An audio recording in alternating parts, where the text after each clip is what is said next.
Now you have your bean subscription, you have freshly roasted coffee, just like the best cafes use, and all you need to do is get it dialed in. I'm Michael, a UK coffee tasting champion and world coffee tasting finalist, and I'm here to help you dial in your next coffee. Coffee can feel at times like you're in Alice in Wonderland, falling down the rabbit hole, with a seemingly endless well of knowledge to understand and know. Hopefully, with this video, you'll feel more comfortable taking those first steps into learning the foundations of great espresso. Let's dial in Blackwall Estate by Notes on the Barista Touch. Now, assuming you have placed the single wall double shot basket in the portafilter, and you've also chosen to extract a double espresso with both at the same starting point for dialing in your coffee. Here's what my bar setup looks like from accessories to placement. Pause here if you need a minute to set yourself up to brew along. At a minimum, grab a dry towel. This is a seasonal single origin that highlights an easy drinking coffee suitable for enjoying all day long. It's sweet with a touch of acidity. For this coffee, we landed on grind setting 11. Yours may be different, and that's okay. Grab your portafilter and wipe it out with a clean, dry microfiber cloth. Insert the dosing funnel on the portafilter with a small click.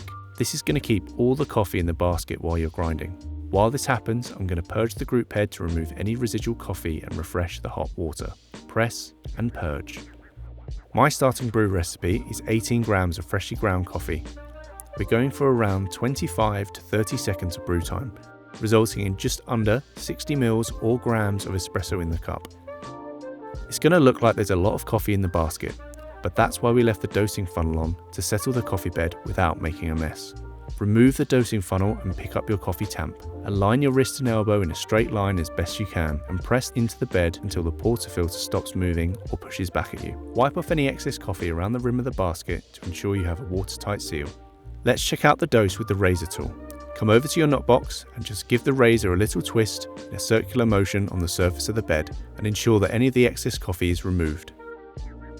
Insert the portafilter into the group head. Press the double shot button and grab your favourite cup. You shouldn't see the first drop of espresso until around the 8 to 10 second mark. This is because we have pre-infusion.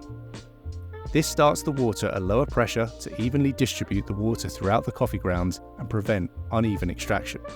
This will result in a slow saturation of the coffee bed and a full extraction of the sugars, acids, omegas and lipids that make up a delicious espresso. If your shot is extracted correctly, it will stop running after 25 to 32 seconds of contact time. Okay, let's give the coffee a swirl. Not only does this look fantastic, it allows the layers of espresso extraction to combine for a balanced, delicious and well-extracted drink.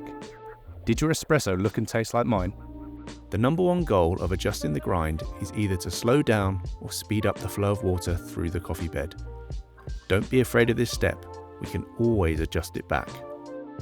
If the water is too fast, the coffee may be sour. This is called under extraction.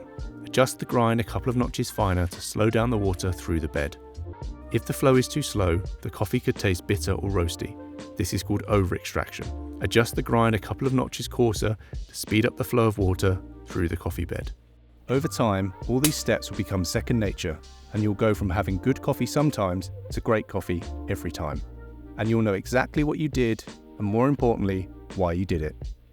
Explore all our curated specialty coffees at beans.com by Sage.